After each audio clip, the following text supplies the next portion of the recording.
Welcome back to Off the Record. I'm in conversation with Sreemathi Ramnath and Sunita Nichani, and all this while long we've been talking about CETAR and its objectives, what are the rules for membership, the fees and all of that. Their conference is on the 22nd and 23rd of this month. So I was thinking we could look at what happened the first year. I like the title, the theme that you had, more masala for the melting pot. So can we start with that and you can take us through what happened the next 4 years? Sure. The word the melting pot is a metaphor that we used to use earlier in, for example, the US society, the melting pot, where people of different origins come and mingle together and live as one. But this is and since this theme was, since we were having this conference in India for the first time, the word masala got added to it.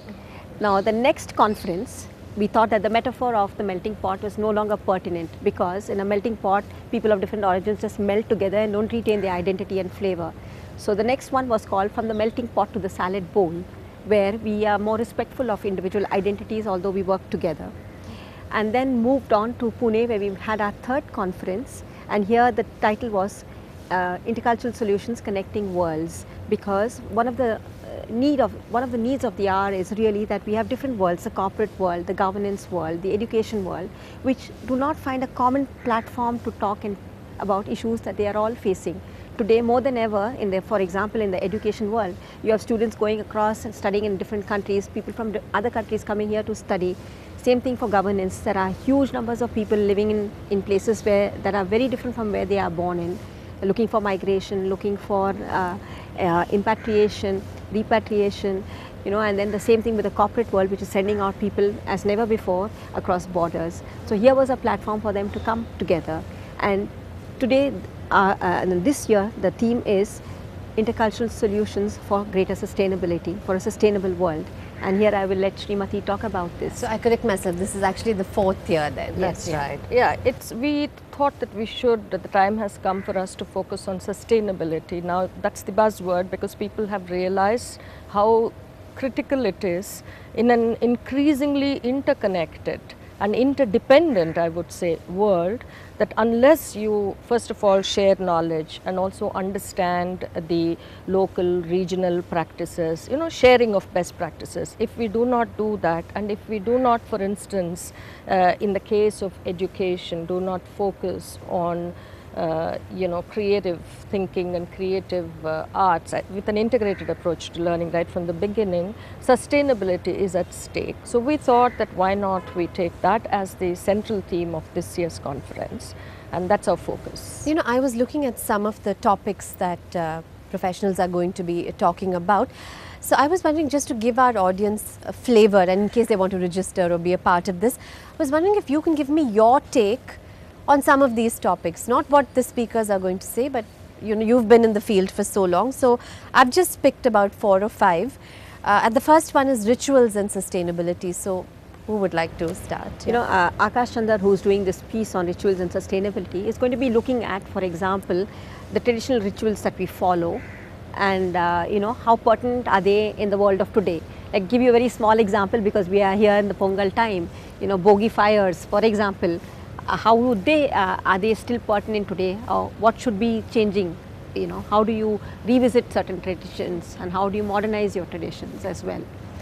And another one is Zen and the art of offshoring. Yeah, it's also about, we have, like I said, virtually anybody could be a member of this learning platform. So it could be people from education, it could be people from profit work, that is the corporate, and it could be people from the non-profit work. And the largest chunk for us comes from the corporate sector, because that's where it impacts, the lack of proper communication impacts offshore business in a tangible way, when the balance sheet shows how much of project losses the company has incurred. So we need to also look at this area for sharing knowledge, and the colleague who will be presenting will talk to us about offshoring in particular. So similarly, we have Akash, who will be talking about the rituals, and we have an education panel where we have people from formal as well as non-formal and school to college education, experts from Chennai participating to talk about how we need to have an integrated approach to make learning sustainable. You know? Earlier we were talking about negotiation in intractable conflicts. Yes, now that is a hugely passionate topic, because the person who was supposed to do it is Pascal de Rocha, who actually is a mediator, and at the moment, unfortunately, for example, he looks at what are the different criteria you use in negotiating across people of different nationalities, and what kind of where do breakdowns happen.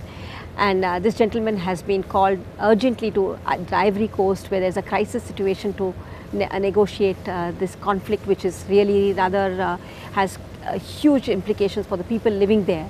So we are not very sure if for this particular conference Pascal de Rocha will come in, but these are the kind of topics, and this is the platform for people doing such vital critical work, you know, in places very different from ours, but you know, who will bring up huge amounts of expertise and different perspectives on how do we negotiate, you know. You know, another topic is the Indian manager really ready?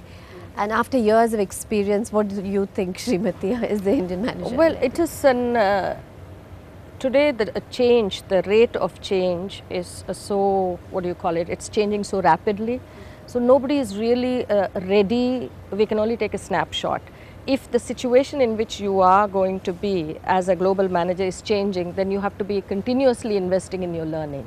And that's the reason why this paper would be of interest to people who have you know, put in a long years of experience, can also look forward to learning a lot from such presentations, like, is the Indian manager really ready for a globalized work context. So do you all get to meet outside conferences, or is this the only time that all of you get together and brainstorm? Shall I tell you, we are, most of us, always on the move, running from one training to the other. You know, we are having our personal work and paid work, and this is for us our passion. And CTAR is totally voluntary. It's a board where, it's a place where we actually invest of ourselves, because we want to share what we have learnt on the ground. So we do meet, but conference planning is a wonderful time for us to meet. If not, we also do have learning events within CTAR where we meet. But if not, we know we all have somebody to reach out to, because the work we do is so sometimes difficult as well. I would completely underscore Sunita in saying the passion binds us, and our relationship has really gone beyond just being colleagues on the board. So we share the common passion, and that extends to also our relationship. You must tell me what cultural detective certification means, but that's after a short break. I'm in conversation with two directors from the board of CTAR, Sreemathi Ramnath and Sunita Nichani. Stay tuned.